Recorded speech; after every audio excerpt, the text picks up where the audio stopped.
नमस्कार दोस्तों, आज हम फिर हिंदी साहित्य के इतिहास में भक्तिकालीन साहित्य की महत्वपूर्ण बहुविकल्पी प्रश्नों की एक सीरीज लेकर आए हैं और इन प्रश्नों को बार बार प्रतियोगी परीक्षाओं में पूछा जाता है।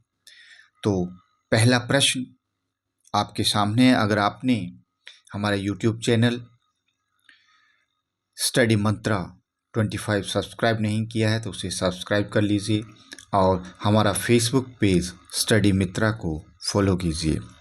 तो पहला प्रश्न है हमारा, भक्ति का सर्वप्रथम उल्लेख किस ग्रंथ में मिलता है?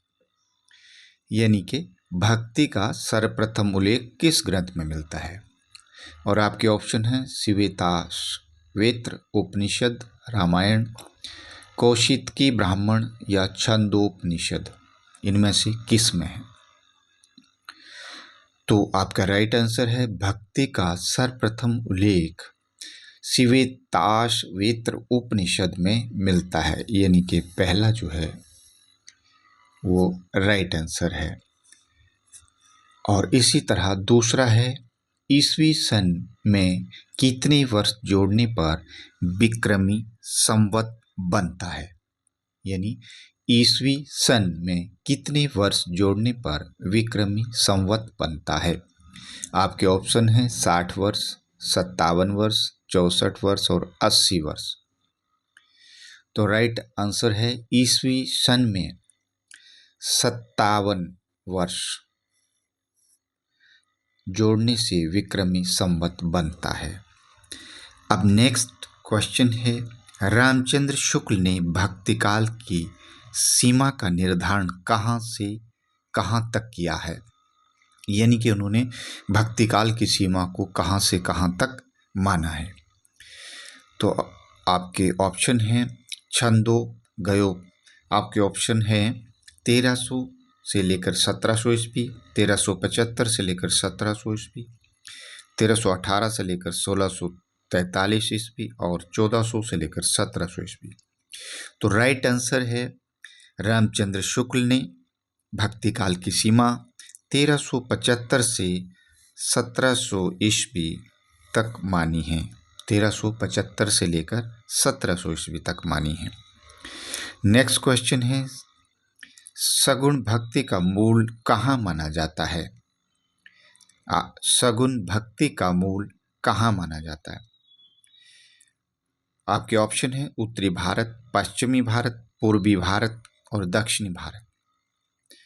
सगुण भक्ति का मूल दक्षिण भारत में माना जाता है। राइट आंसर है दक्षिण भारत। तो दोस्तों, इस तरह के प्रश्न बार बार प्रतियोगी परीक्षाओं में, चाहे सीटेट है, टेट है, यूजीसी नेट है हिंदी में, यूपीएससी है, पीजीटी है, टीजीटी है, कोई भी हिंदी से रिलेटेड अगर प्रश्न होंगे तो इस तरह के प्रश्न बार बार परीक्षाओं में, प्रतियोगी परीक्षाओं में पूछे जाते हैं। तो दूसरा प्रश्न है, निर्गुण भक्ति का आदि स्रोत कदाचित कौन सा उपनिषद माना जाता है? निर्गुण भक्ति का आदि स्रोत कदाचित कौन सा उपनिषद माना जाता है? आपके ऑप्शन है छंदोगयोपनिषद, श्वेताश्वेत्र उपनिषद, मंडूकोपनिषद, बृहदारण्यकोपनिषद। इनमें से कौन सा है? तो निर्गुण भक्ति का आदि स्रोत कदाचित श्वेताश्वेत्र उपनिषद को माना जाता है। राइट आंसर है 2। नेक्स्ट क्वेश्चन है, बीजक के संकलनकर्ता व संपादक कौन थे? बीजक के संकलनकर्ता या संपादक कौन थे? आपके ऑप्शन है धर्मदास, गुरु नानक देव, रैदास या मीरा। तो राइट आंसर है बीजक के संकलनकर्ता थे धर्मदास। धर्मदास ने ही बीजक ग्रंथ का संकलन किया था। राइट आंसर है धर्मदास। नेक्स्ट क्वेश्चन है, बरवे नायिका भेद ग्रंथ के रचयिता कौन है? बरवे नायिका भेद ग्रंथ के रचयिता कौन है? राइट आंसर है और आपके ऑप्शन है अमीर खुसरो, रैदास, रहीम या बिहारी। तो बरबे नायिका भेद ग्रंथ के रचयिता हैं रहीम, यानी कि तीसरा जो है वो राइट आंसर है। बरबे नायिका भेद ग्रंथ के रचयिता रहीम है। नेक्स्ट क्वेश्चन है मोहम्मदगर के रचनाकार कौन है? ऑप्शन है गोरखनाथ, नाभादास, नंददास, शंकराचार्य। राइट आंसर है मोहम्मदगर के रचनाकार हैं शंकराचार्य। शंकराचार्य ने मोहम्मदगर ग्रंथ की रचना की थी। और नेक्स्ट क्वेश्चन है निम्नलिखित ग्रंथों की रचयिताओं का नाम बताइए। जैसे सुंदर विलास ग्रंथ है, आपके ऑप्शन है कबीरदास, मलुकदास, सुंदरदास या रैदास। कौन सा है? तो राइट आंसर है सुंदर विलास जो है वो लिखा है सुंदरदास ने। राइट आंसर है 3। राइट आंसर है 3। तो इसी तरह नेक्स्ट क्वेश्चन है आशा दीवार।